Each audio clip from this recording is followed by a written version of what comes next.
कहानी की शुरुआत उस मोड़ से होती है जहां एक पुराना बक्सा जो बरसों से बंद पड़ा था अचानक खुलता है। यह बक्सा सिर्फ लकड़ी और धातु का बना हुआ एक सामान्य वस्तु नहीं है, बल्कि इसमें बंद हैं कई अधूरे रिश्ते, कई दबी हुई सच्चाइयां और एक ऐसा अतीत जो अब सामने आने के लिए बेचैन है। यह बक्सा मिलता है अभीरा को, जो अक्षरा की बेटी है। अक्षरा, जो वर्षों पहले एक हादसे का शिकार हुई थी और जिसकी मौत के पीछे कई सवाल थे।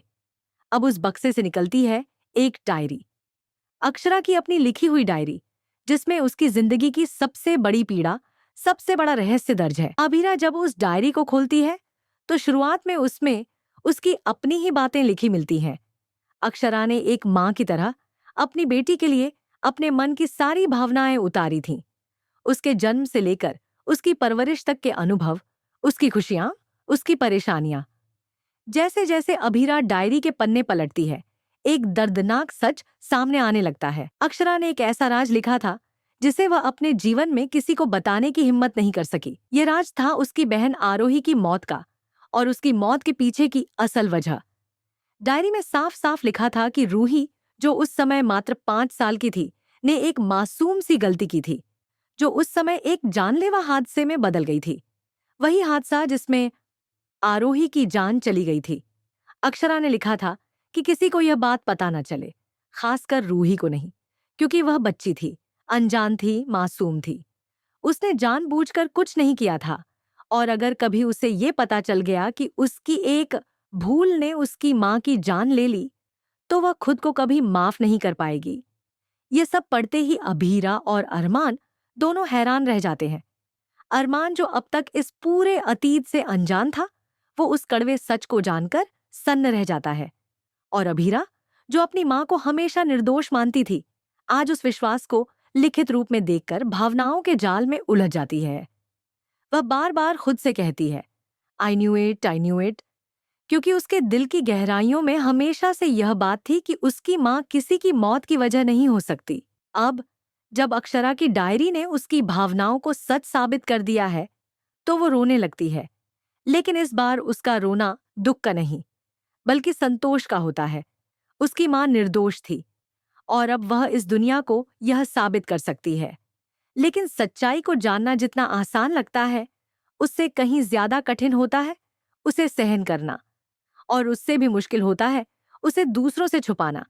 अभीरा और अरमान दोनों इस बात को लेकर परेशान हैं कि क्या ये बात रूही को बताई जानी चाहिए। वे जानते हैं कि वह अब प्रेग्नेंट है, और किसी भी प्रकार का भावनात्मक आघात उसके और उसके बच्चे दोनों के लिए खतरा बन सकता है। इसी उधेड़बुन में वो दोनों होते हैं कि अचानक रूही वहां आ जाती है। वह अभीरा और अरमान की बातचीत का कुछ हिस्सा सुन लेती है, लेकिन इतना नहीं कि वह पूरी सच्चाई जान सके। तभी उसे अचानक लेबर पेन शुरू हो जाता है, वो भी तय समय से पहले। घर में उस वक्त कोई और नहीं होता, सब लोग किसी शादी या फंक्शन में बाहर गए होते हैं। अभीरा एक पल भी देर नहीं करती, वह तुरंत रूही की मदद के लिए आगे बढ़ती है। रूही बहुत घबराई हुई होती है, उसे कार में बैठने से डर लगता है क्योंकि वह भावनात्मक रूप से अस्थिर हो चुकी है। वह बार बार कहती है, मैं गाड़ी में नहीं बैठूंगी, सब जाएंगे, मुझे डर लगता है। लेकिन अभीरा उसका हाथ पकड़ती है, उसे आश्वासन देती है, जैसे एक सच्ची बहन देती है। वह कहती है, कुछ नहीं होगा, सब ठीक होगा, मैं हूं ना। फिर वह पुराने समय की व्हील चेयर लाती है, जो उसके भाई के समय इस्तेमाल की जाती थी, और उसमें रूही को बिठाकर उसे हॉस्पिटल ले जाती है। इस पूरी घटना में सबसे खास बात यह है कि अभीरा, जो अभी कुछ ही मिनट पहले जान चुकी थी कि उसकी मासी की मौत की जिम्मेदार रूही थी, फिर भी उसके लिए सब कुछ छोड़कर उसे बचाने दौड़ पड़ती है। ये एक बड़ा उदाहरण है रिश्तों की ताकत का, माफ करने की शक्ति का, और इस बात का कि हम कितने ही दुखी क्यों ना हो, अगर रिश्ता सच्चा हो तो हम अपनों के लिए सब कुछ कर सकते हैं। अब सवाल यह है कि जब यह सच्चाई रूही को पता चलेगी, तब क्या होगा? क्या वह खुद को दोष देगी? क्या वह अपने बच्चे को लेकर अपराध बोध में जी पाएगी?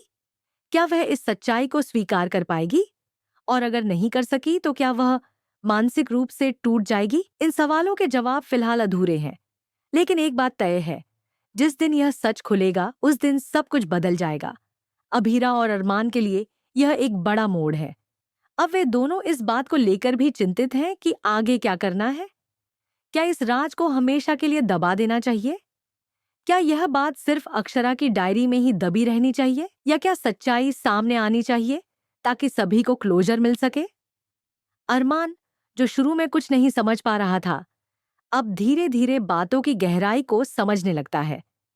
वह देखता है कि कैसे अभीरा खुद को संभाल रही है, रूही का ख्याल रख रही है और एक बहन की तरह हर मोड़ पर उसके साथ खड़ी है, जबकि वह जान चुकी है कि उसकी मासी की मौत की असली वजह क्या थी। फिर कहानी एक और दिलचस्प मोड़ लेती है, जब अस्पताल में रूही का समय से पहले प्रसव होता है। डॉक्टर कहते हैं कि बच्चे को कुछ समय के लिए विशेष देखभाल में रखा जाएगा। इस दौरान अभीरा पूरे समय अस्पताल में रहती है, एक पल के लिए भी रूही को अकेला नहीं छोड़ती।